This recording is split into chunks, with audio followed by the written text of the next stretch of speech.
You know, we all do this thing online. You sign up for a new service or you download an app and you just blindly click accept on that massive privacy policy. Oh yeah, the giant wall of text that literally nobody reads. Right. We just scroll to the bottom, hit the button, and we act like our data just floats around in the ether. Like it's completely immune to geography. But the reality is that the internet runs on physical servers, Sitting on physical dirt. subject to the laws of the country that owns that dirt. Absolutely. And that is exactly what we are getting into today.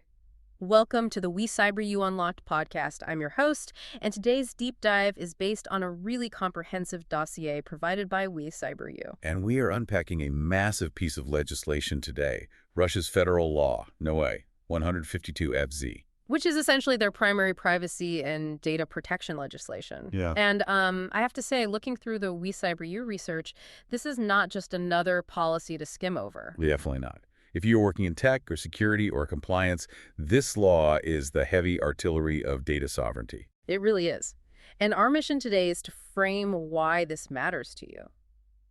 Because this isn't just about Russian companies, right? No, not at all. It's about understanding a major shift in how national borders apply to the digital cloud. We're going to break down how this law dictates the collection, processing, storage, and transfer of data. And I know trying to make legal compliance text sound exciting is, well, it's a bit of a tall order. But I promise you, the implications for global tech architecture are genuinely fascinating. It breaks the whole illusion of a borderless internet. So let's start with the dragnet, the scope of the law. Who actually has to follow 152 FZ? Well, the obvious ones are Russian government authorities, private companies operating there, and local employers. Sure, that makes sense. But the key insight from the source material is the extraterritorial reach. It explicitly applies to foreign companies, too. And that's the catch. Yeah, specifically foreign companies that are processing the personal data of Russian citizens. So it doesn't matter if your company headquarters is in Silicon Valley. Or London, or Tokyo. If you are targeting Russian citizens, you are on the hook. Let's define targeting, though, because if I just have a passive blog hosted in Kansas and someone in St. Petersburg stumbles upon it... You're likely fine. A passive visit isn't targeting.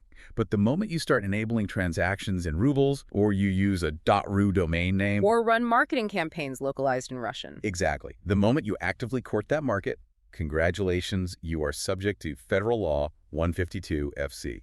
Yeah, which is a huge headache for multinational corporations. And it's not just customer data either, is it? No, it hits global HR departments hard. If you have employees working remotely in Russia or even contractors, you are processing their data. So you fall squarely under the law. Okay, let's look at what actually counts as personal data here. We all know the standard stuff, names and emails. But the definition in 152 FZ is incredibly broad. It is literally any information relating to an identifiable individual. Any information. That sounds like a catch-all.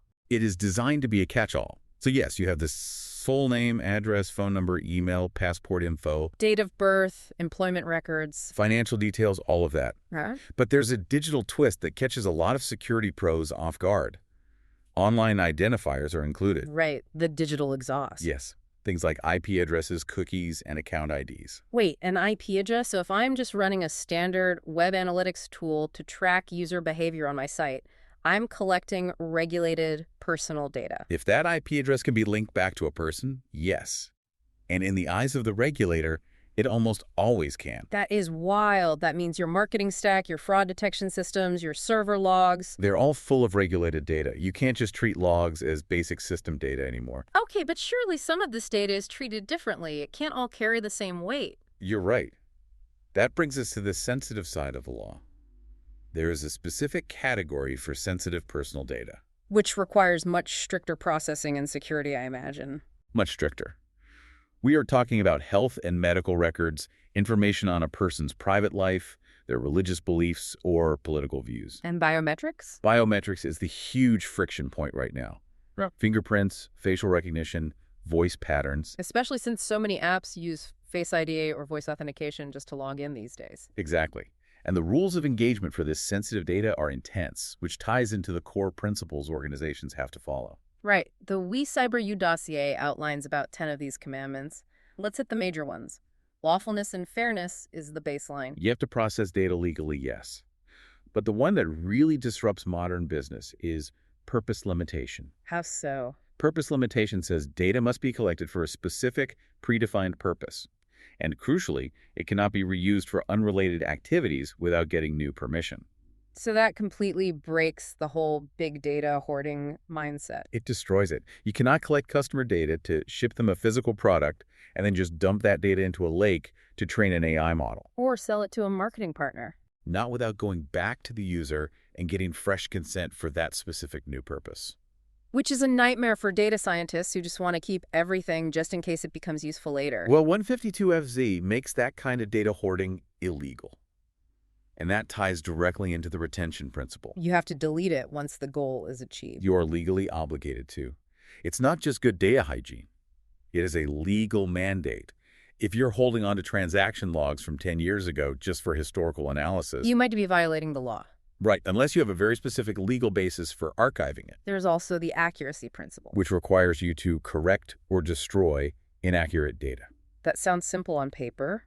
until you try to do it across fragmented systems. Yeah. If a user updates their address, you have to ensure it updates everywhere. Across 3 cloud providers and 6 on-premise databases. Good luck with that consistency.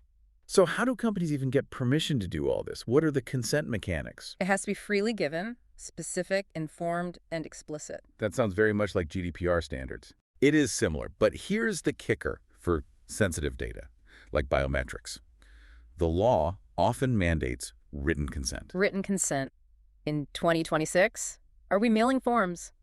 Well, written can include specific types of qualified digital signatures, but the bar is significantly higher than a standard checkbox. You can't just bury the permission to scan someone's face on page 50 of the Terms of Service. It has to be highly visible and explicit. And then there's the escape hatch. The right to withdraw consent. Yes. Individuals have the absolute right to withdraw their consent at any time. The right to be forgotten. Essentially, yes. Right. If a user says stop, you have to stop, and you have to technically facilitate that stoppage. You need to be able to find their data across your network and scrub it. So if your data architecture looks like a bowl of spaghetti code, you're in real trouble. You technically cannot comply with a withdrawal request. Okay, so everything we've discussed so far, the consent, the purpose limitation, it's strict, but it feels somewhat familiar. Now let's get into the real curveball. The localization requirement. This is the aha moment of the whole deep dive. This is what makes 152 FCZ so distinctive. And so incredibly expensive to comply with. The rule states that the personal data of Russian citizens must be stored and processed on servers located within Russia. Physically located within the territory of the Russian Federation. Let's unpack the architecture of that, because I know a lot of companies try to find loopholes here. They think, okay, I'll store a copy in Russia, but my main master database is still in Virginia. That generally does not fly. The interpretation is that the primary recording, systematization, and storage must happen locally first. So when you collect that data, it has to hit a Russian server before it goes anywhere else. That is the safest and most compliant interpretation. You cannot just cache it locally. The master record has to be generated on Russian soil. This forces companies to basically bifurcate their entire global infrastructure. You often need a dedicated, isolated instance just for Russia that acts as your primary point of ingestion. But the data can leave Russia eventually, right? It's not totally trapped there. It's not a digital prison, but it is a very strict checkpoint. Cross-border transfers are allowed, but there are strict exceptions. What are the gates you have to pass through? First is the destination country considered to provide adequate protection. There's a whitelist of countries, mostly signatories to the Strasbourg Convention. Is the U.S. on that whitelist? Generally, no. Yeah. The U.S. is not automatically considered adequate without specific mechanisms in place. So if I need to send data back to my headquarters in New York, what do I do? You need explicit, often written consent from the user for that specific cross-border transfer. Or you need very specific legal safeguards and contracts. Think about the latency and synchronization issues there. You collect a piece of data in Moscow, write it to a local database, and then replicate it to your global database. Assuming you even have the legal right to do that replication.